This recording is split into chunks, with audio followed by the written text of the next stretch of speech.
Nós somos a primeira igreja batista em Itapevi. Que a mensagem a seguir possa abençoar sua vida. Bom dia, irmãos. Graça e paz a todos. Uma manhã de inverno com cara de inverno. Nós temos tido, em pleno inverno, dias quentes, mas hoje de fato está com cara de inverno. Mas é um dia que o Senhor fez, que o Senhor proporcionou a nós, esse momento de estarmos reunidos como igreja para juntos adorar o nome do Senhor. Nós temos, nesse mês, falado um pouco sobre a vida em comunidade, tirando como lições a igreja de Corinto. E hoje nós iremos refletir com os irmãos, capítulo 11 e o versículo 17. Vamos falar um pouco sobre algumas questões relacionadas à ceia do Senhor. A comunidade de Corinto era famosa pela sua riqueza e cultura, mas eles também eram conhecidos pela sua libertinagem, ou seja, uma corrupção moral, que dominava os costumes daquela sociedade, daquele povo. Então, a comunidade de Corinto, ela se via submetida, muitas vezes, a fortes tensões espirituais e morais. E hoje eu quero pensar com a igreja o problema vivido pela comunidade relacionado à ceia do Senhor e extrair algumas lições desse caso que estava acontecendo na igreja de Corinto. Eu quero que você saia daqui nessa noite com o sentimento de compartilhar, servir ao meu próximo. Se você sair depois dessa mensagem com esse sentimento, eu quero compartilhar, eu quero servir o meu próximo. Eu creio que eu tenho atendido os objetivos. Abra sua Bíblia, 11:17. Nisto, porém, que vos prescrevo, não vos louvos, porquanto vós ajuntais, não para melhor, e sim para pior. Porque antes de tudo, estou informado a haver divisão entre vós, quando vos reunis na igreja. E eu, em parte, o creio, porque até mesmo importa que haja partido entre vós, para que também os aprovados se tornem conhecidos em vosso meio. Quando, pois, vos reunis no mesmo lugar, não é a ceia do Senhor que comeis? Porque, ao comerdes, cada um toma antecipadamente a sua própria ceia, e há quem tenha fome, ao passo que há também quem se embriague.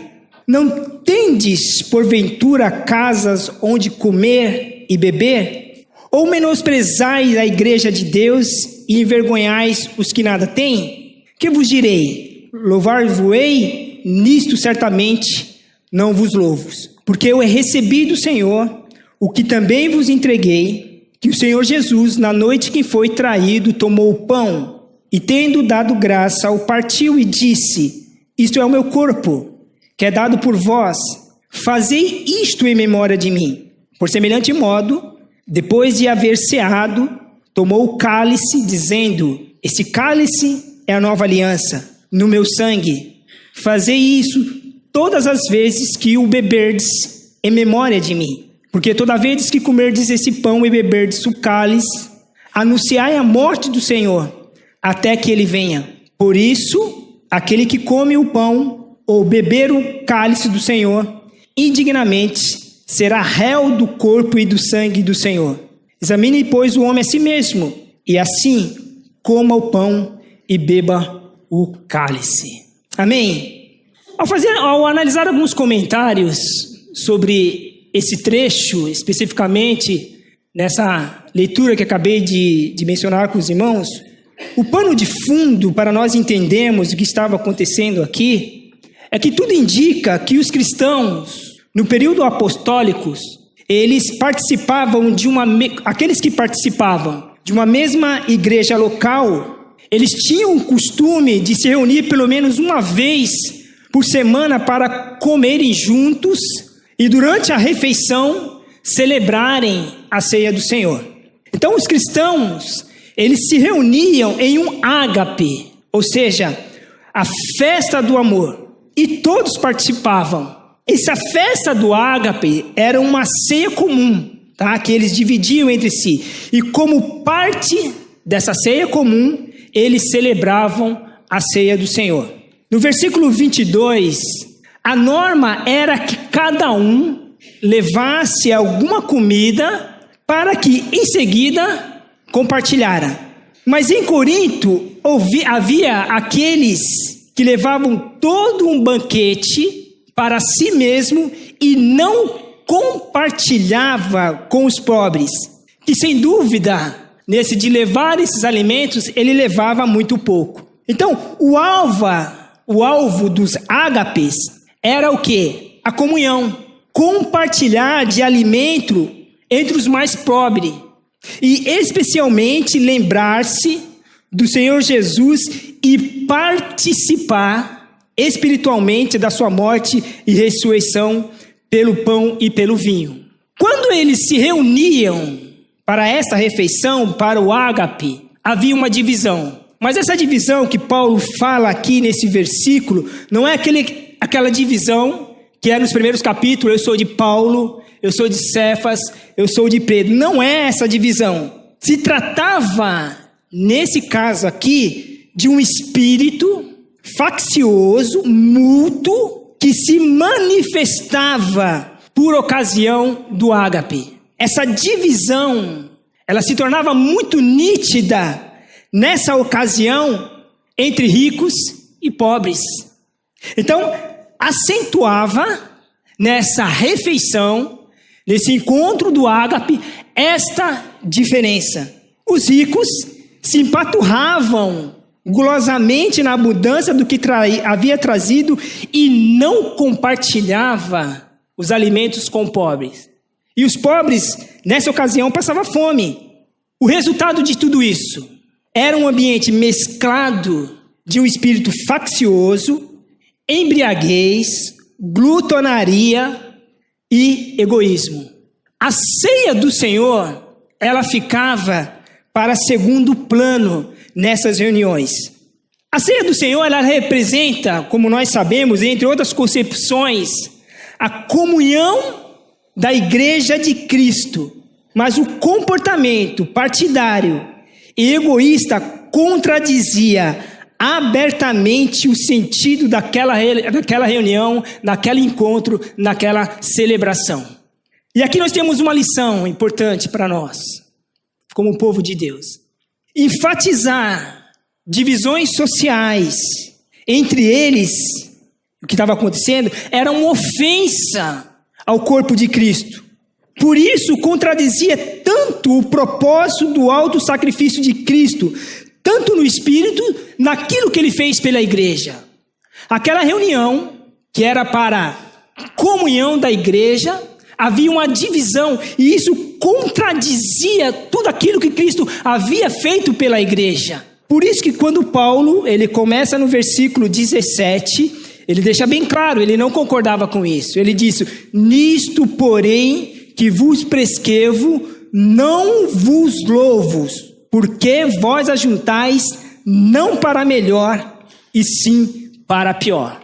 Ele disse bem claro: entretanto, nisto que lhe vos dizer, não os elogio. Tal era a distorção das reuniões dos coríntios, que descaracterizava o ágape, a ceia, tornando o ambiente impróprio de celebrar a comunhão do corpo de Cristo. E Paulo ainda continua dizendo: pois as reuniões de vocês fazem mais mal do que bem. Por quê? Porque os ricos avançavam gulosamente na abundância do que havia trazido e não compartilhava com os pobres. E para piorar, havia glutonaria, havia embriaguez. A questão aqui não é o rico e o pobre, mas o comportamento que eles tinham nessas reuniões, nessa celebração. E como consequência de tudo isso, veio o julgamento de Deus sobre alguns. No versículo 30, Paulo escreve o seguinte: por isso há muitos de vocês estão doentes, fracos, e outros já haviam morrido em decorrência do castigo divino. Devido à irreverência que se tinha com relação à ceia do Senhor, veio o julgamento sobre alguns daquela comunidade. Eles participavam daquela celebração de forma indigna. Portanto, todo aquele que comer o pão ou beber o cálice do Senhor indignamente, Paulo diz, será culpado do corpo e do sangue do Senhor. Quando nós pensamos participar indignamente, ninguém é digno de participar da ceia do Senhor. Ninguém é digno. Participamos pela graça de Deus. O sacrifício de Jesus me torna filho de Deus por adoção. E como filho de Deus, eu posso e devo sentar à mesa e desfrutar da comunhão com Deus Pai. Agora, quando Paulo fala participar indignamente, pode significar, e é isso que nós iremos enfatizar, é ignorar o verdadeiro sentido da ceia e permitir que se torne uma cerimônia apenas um ritual formal. Quando nós temos esse sentimento dentro de nós participamos de forma indigna. Era justamente com esse espírito de irreverência da comunidade de Corinto que eles participavam da ceia do Senhor.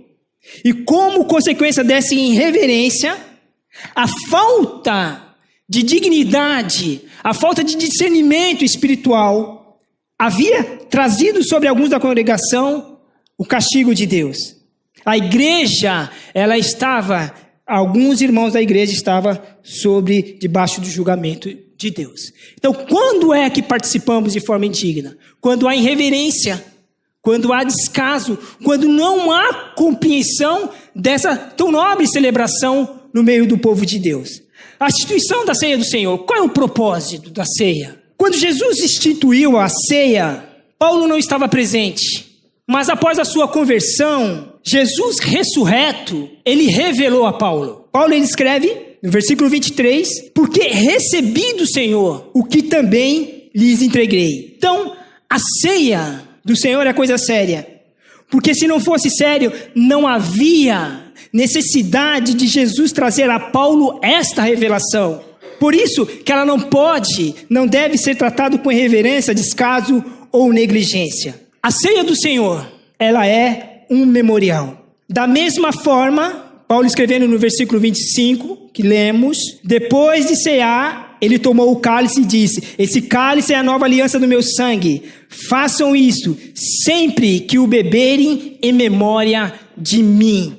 A ceia do Senhor deve ser um momento especial de comunhão, de reflexão, de devoção, fé e adoração. E tudo deve ser feito de coração e com reverência. A ceia do Senhor é um momento de recordação do que Ele fez por nós ao morrer na cruz para remissão dos nossos pecados. A salvação se dá porque Deus compartilha conosco as riquezas da sua graça. Eu preparei um slide para nós pensarmos nesse memorial. A verdade sobre a cruz. A cruz é uma surpreendente obra de Deus. A cruz de Cristo revela o que Deus fez por nós. Deus o fez pecado por nós. A verdade da cruz, ela é uma surpreendente obra de Deus. A cruz de Cristo revela o que Deus fez por nós. Ele imputou os nossos pecados a Jesus. No entanto, nós começamos a refletir a respeito disso. É um memorial, é um momento de reflexão. Então, primeiro, nós temos que reconhecer a nossa condição antes da nossa salvação. Nós estamos estudando o livro de Efésios, e o livro de Efésios ele começa dizendo que nós estávamos mortos. Quando a Bíblia fala que nós estávamos mortos, segundo o livro de Efésios, no texto que está aí na tela, nós estávamos alheios à vida de Deus. Nós estávamos separados de Deus por causa do pecado. Nós não tínhamos um entendimento da pessoa de Deus. Nós não tínhamos o sentimento da sua presença, não tínhamos a percepção da sua presença. Então nós estávamos mortos.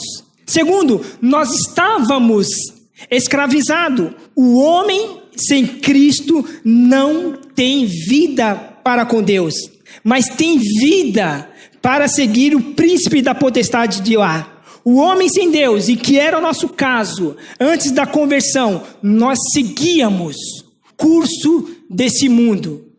E nós caminhávamos para a morte, para a destruição. Quando nós entendemos isso, nós concluímos que nós estávamos condenados. Estávamos condenados.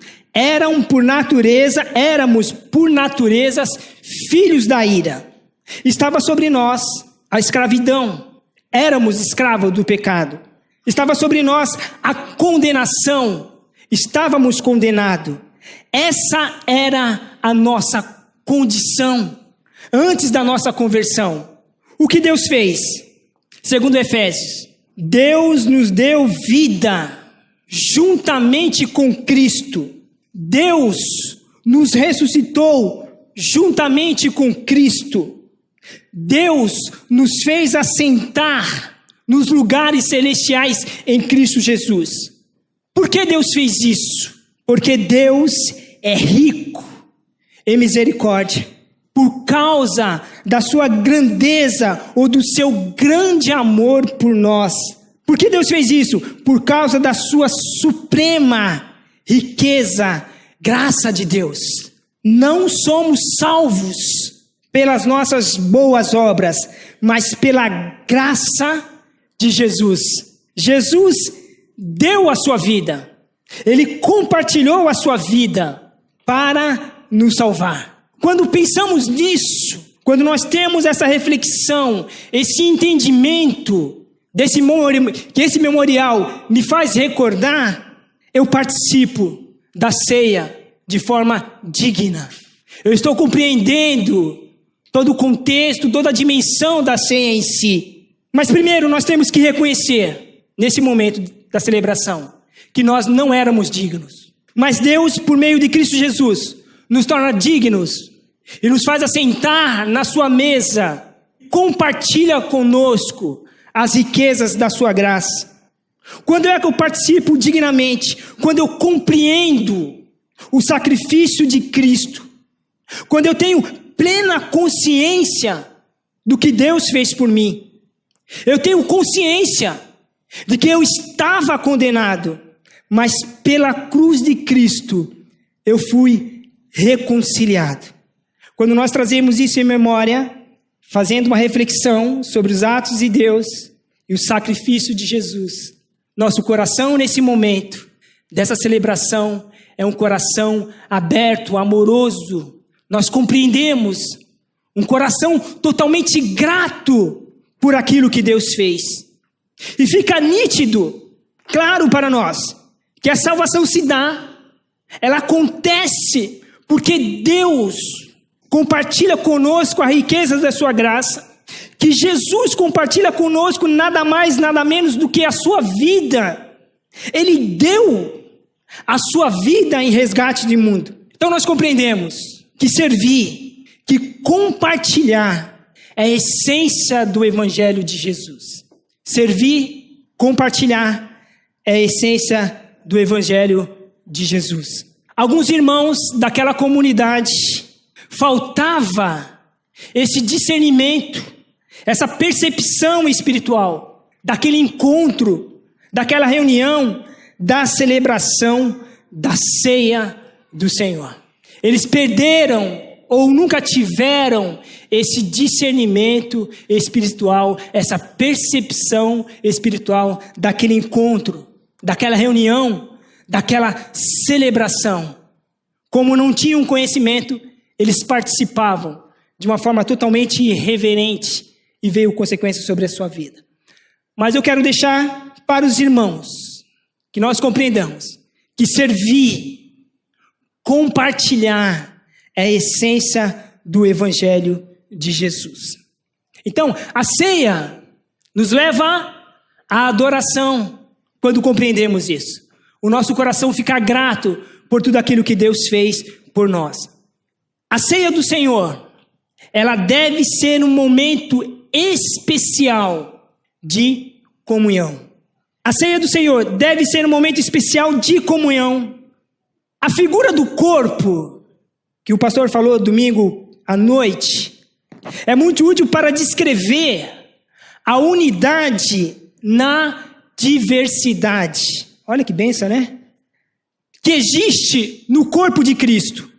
Assim como o corpo, ela tem diferentes partes, assim também o grupo que pertence a Deus é composto de muitos tipos diferentes de pessoas. Assim como o corpo tem diferentes partes, assim também o grupo que pertence a Deus, ele é composto de muitos tipos diferentes de pessoas, diferentes personalidades, diferentes capacidades, diferentes níveis de maturidade espiritual, diferentes níveis de formação. Nós temos que valorizar a diversidade. E quando nós valorizamos essa diversidade, nós desconstruímos as desigualdades. Por isso que é importante essa diversidade. Nunca esteve no coração de Deus a hegemonia de uma só raça, a hegemonia de uma só classe social. No entanto, nós temos que entender que essas diferenças que há entre nós, à luz da fé comum que partilhamos em Cristo, ela é insignificante. À luz de Cristo, ela é insignificante. Nossa diversidade, ela nos mostra que somos capazes de ajudar um ao outro de um modo complementar, em vez de todos serem exatamente idênticos. Essa diversidade, ela nos mostra cada um é capaz de ajudar um ao outro de forma complementar, em vez de todos serem idênticos. Imagine se todos fossem ricos. Essa dependência, ela faz parte do corpo de Cristo. A diversidade entre o povo de Deus ajuda a fortalecer o corpo através do seu trabalho complementar, porque todo o povo de Deus estão ligados um ao outro e são dependentes um dos outros.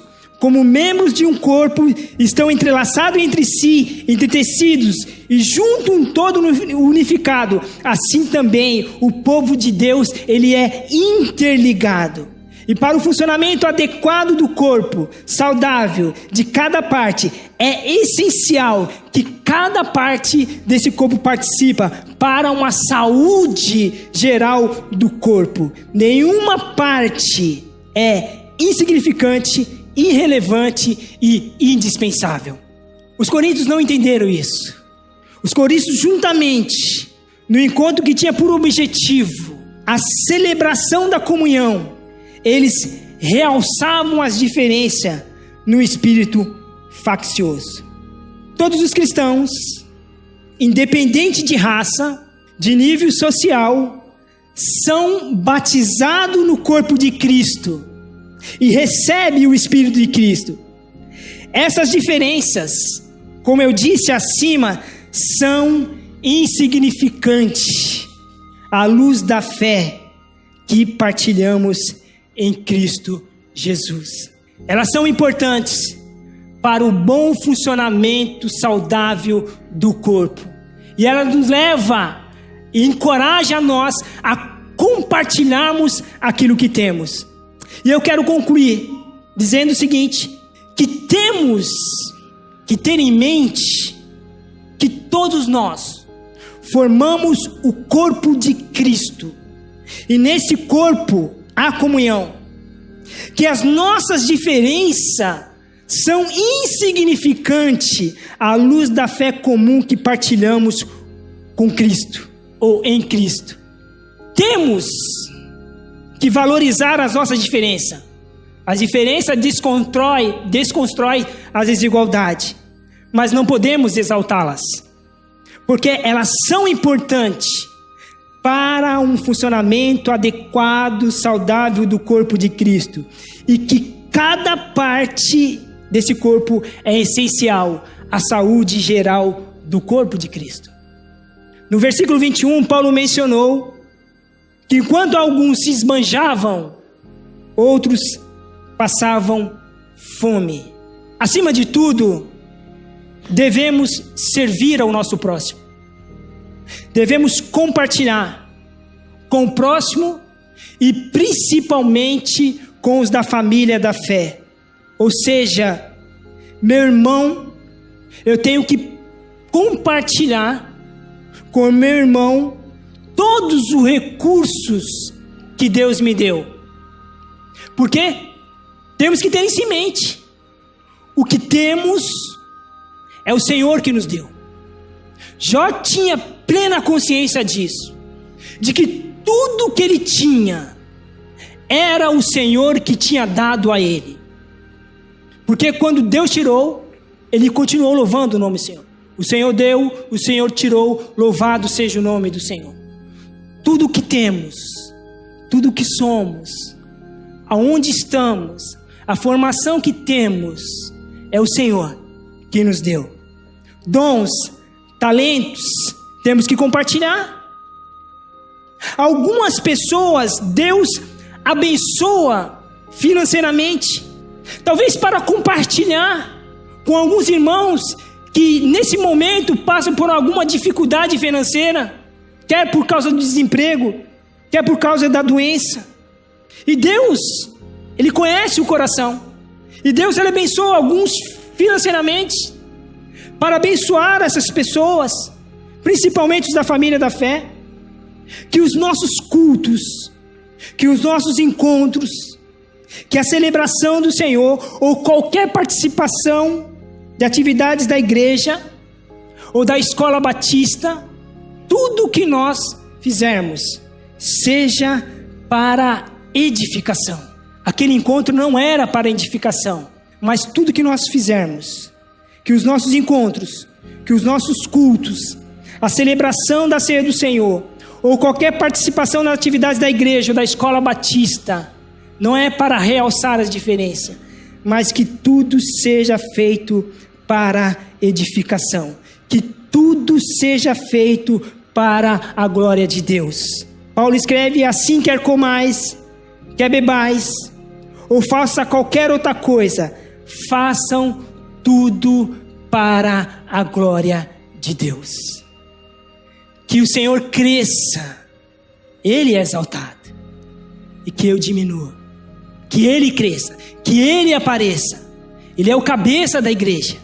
Ele é digno de toda a honra, de toda a glória, de todo louvor. Eu e você somos servos. Deus nos deu para compartilharmos. Vamos curvar a nossa cabeça. Senhor Deus e Pai, te louvo, Senhor, e sempre te louvarei, porque o Senhor é digno de receber toda a honra, toda a glória, todo o louvor, toda a adoração. Reconhecemos que tudo provém do Senhor. Reconhecemos que a Tua bondade, a Tua misericórdia nos abençoa com toda sorte de bênção, não porque merecemos, mas pela Tua infinita e maravilhosa graça, Senhor. O Senhor tem dado a cada um de nós dons, talentos, variedade de recursos para serem usados Teu reino para a Tua glória, Senhor.